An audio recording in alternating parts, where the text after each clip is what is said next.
గౌరవనీయులు వైఎస్ఆర్సీపీ పార్టీ అధ్యక్షులు శ్రీ జగన్మోహన్ రెడ్డి గారికి, పార్లమెంట్ సభ్యులకు, శాసనసభ్యులకు, శాసన మండలి సభ్యులకు, ఇతర పెద్దలకు, ఇక్కడికి విచ్చేసిన పార్టీ కార్యకర్తలకు, నాయకులకు, అభిమానులకు అందరికీ నా హృదయపూర్వక నమస్కారాలు. ఈరోజు ముఖ్యంగా దివంగత నేత రాజశేఖర్ రెడ్డి గారి 68వ జయంతి సందర్భంగా ఆయనకు నివాళులు అర్పించుకుంటూ ఈరోజు ఆయన చేసిన పరిపాలన గురించి గుర్తు చేసుకుంటూ ప్రజల మనసులో ప్రజలను అర్థం చేసుకున్న ప్రజానేతగా తనదైన శైలిలో ప్రజల హృదయాలలో అమరుడై చిరస్థాయిగా ఉన్న మన ప్రియతమ నేత దివంగత రాజశేఖర్ రెడ్డి గారిని మరీ స్మరించుకుంటూ ఆయన పరిపాలనా విధానంలో ప్రతి ఒక్కరూ 5.5 సంవత్సరాలలో ప్రతి ఒక్క వర్గానికి సంబంధించిన ప్రతి ఒక్కరు కూడా ఆనందంగా, సంతోషంగా ఒక ఆనందమైన యుగాన్ని ఆయన మనందరికీ చూపించాడు. మరి చేనేతల విషయాలకి వస్తే, భారతదేశంలో రైతుల తరువాత అత్యధిక శాతంలో ఉన్నది చేనేత. మనిషికి కావలసిన కనీస సౌకర్యం అయిన బట్టను తయారు చేసే ఆ చేనేతల దుస్థితి ఎంత దయనీయంగా ఉందో అందరికీ తెలుసు. ఇంటిల్లి పాది కష్టపడ్డా కూడా రోజుకి 200 రూపాయలు కూడా సంపాదించలేని పరిస్థితుల్లో ఉంది. ఈ విషయాలు తెలుసుకున్న రాజశేఖర్ రెడ్డి గారు ఇది ఎంత కష్టమైన పని అని తెలుసుకొని, ఎంతో నైపుణ్యంతో ఉన్న పని అని తెలుసుకొని, మరి ఈ నైపుణ్యంతో ఉన్న పనిని ఎంకరేజ్ చేయాలి అంటూ సహకార బ్యాంకుల ద్వారా లోన్స్ ఇప్పించడం కానివ్వండి, వాళ్లకు చేనేతలకు రిటైర్మెంట్ ఏజ్ అంటే వాళ్ళకి పెన్షన్ ఇచ్చేందుకు కూడా 50 సంవత్సరాలకే పెన్షన్ ఇప్పించేలాగా కూడా చేశారు. మరి వాళ్లకు ముడి సరుకుల పైన సబ్సిడీ కూడా అందేది. మరి ఇవన్నీ కూడా ఆయనతో పాటే గతంలో కలిసిపోయాయి. మరి ఇప్పటి పరిపాలన చూస్తే ఎలక్షన్ ముందర హామీలేమో చాలా ఇచ్చారు.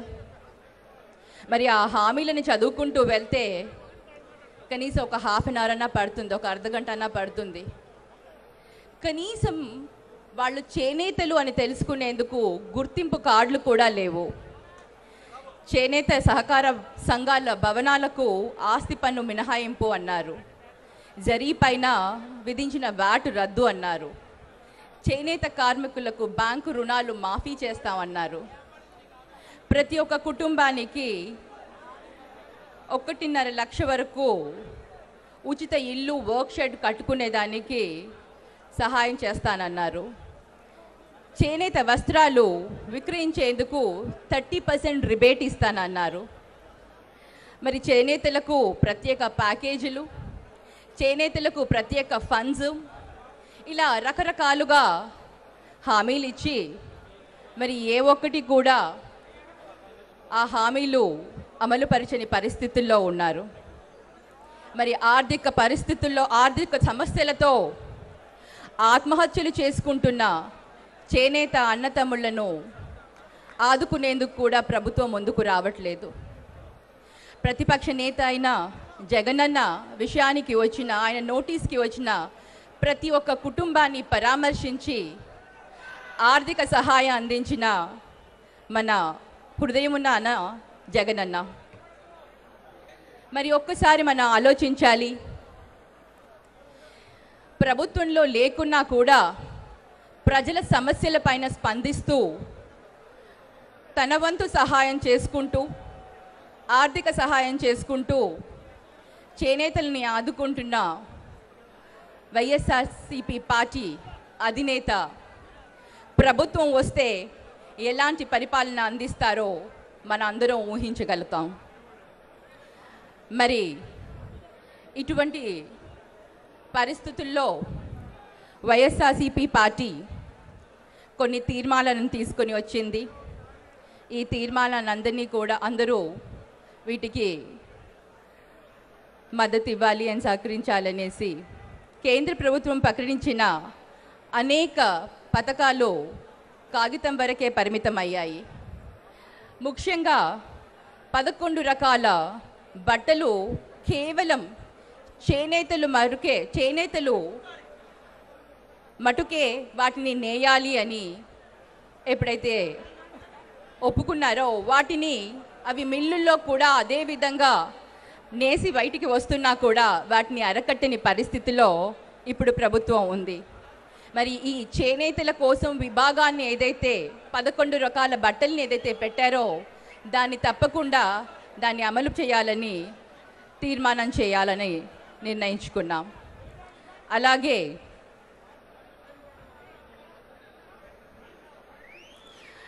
చేనేత కార్మికుల జీవన స్థితిగతులు తెలిసిందే. వాళ్లకు ఆర్థిక సహాయం అందించాలి. అలాగే సకాలంలో రుణాలు, నైపుణ్యమైన నూలు, నూతన ఇతర ముడిసరుకు ఉపకరణాలు సరసమైన ధరల్లోనే లభించేలాగా చూడాలి. అలాగే దళారులు ఎవరూ లేకుండా ప్రత్యేకంగా వాళ్ళకి మార్కెటింగ్ ఫెసిలిటీ అనేది వాళ్ళకి ప్రొవైడ్ చేయాలి. చేనేత కార్మికులకు తప్పనిసరిగా వైద్య పరీక్షలకు నియమించాలి. చేనేత కార్మికులు ఎప్పటికప్పుడు తప్పనిసరిగా వైద్య పరీక్షలు నిర్వహించాలని మరి ఒక తీర్మానాన్ని చేయాలని నిర్ణయించుకుంది. అలాగే చేనేత కార్మికుల కోసం ముద్ర రుణాలు కూడా ఇవ్వాలని, అది ఏమాత్రం కూడా ఎక్కడ కూడా ఆ రుణాలు అనేవి సరిగ్గా సక్రమంగా ఎవరికి అందట్లేదు. వీటిని సక్రమంగా ప్రతి ఒక్కరికి ఆ రుణాలు అందేలాగా కూడా చేయాలని ఒక నిర్ణయానికి ఒక తీర్మానం తీసుకుంది. అలాగే ఆరోగ్య బీమా పథకం వర్తింపచేయాలి.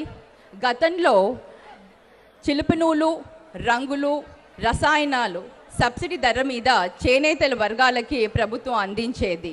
దానిని కూడా ప్రభుత్వం మరి తిరిగి అమలు చేయాలనేసి మరి మేము తీర్మానానికి ఈ అంశాన్ని తీసుకురావడం జరిగింది. మరి ఆనాటి రాజశేఖర్ రెడ్డి గారు చిలుపు నూలు పైన ఉన్న 9% ఏదైతే 9% ట్యాక్స్ ఉండిందో దాన్ని రద్దు చేయడం జరిగింది. కానీ మన దురదృష్టం ఏంటో ఈరోజు మరి జిఎస్టీ పేరు మీద 5% దానిపైన పెట్టడం జరిగింది. ఎన్ని రాష్ట్ర వ్యాప్తంగా ధర్నాలు చేసినా కూడా ఎటువంటి ప్రతిఫలం రాకుండా పోయింది. బట్ మళ్ళీ కేంద్ర ప్రభుత్వాన్ని విన్నవించుకుంటున్నాం, దాన్ని పైన ఉన్న జిఎస్టీని తొలగించాలి, పన్నుని తొలగించాలి అనేసి కేంద్ర ప్రభుత్వాన్ని కూడా మేము విజ్ఞప్తి చేస్తున్నాం. అలాగే చేనేత వస్త్రాల పైన ఉన్న జిఎస్టీని తక్షణమే ఉపసంహరించుకొని జిఎస్టీ మండలిలో అభ్యర్థిస్తున్నాం. ముద్రా లోన్ పథకం కింద లేదా ఇతర పథకాల కింద చేనేతలకు సబ్సిడీ కింద వడ్డీ రాయితీ వచ్చేలాగా లోన్స్ కూడా ప్రొవైడ్ చేయాలని తీర్మానం తీసుకోవడం జరిగింది. మరి ఈరోజు ఈ తీర్మానాలన్నింటినీ కూడా వైఎస్ఆర్సీపీ పార్టీ తరఫున మేము తీసుకోవడం జరిగింది. వీటిని అందరినీ కూడా మీరు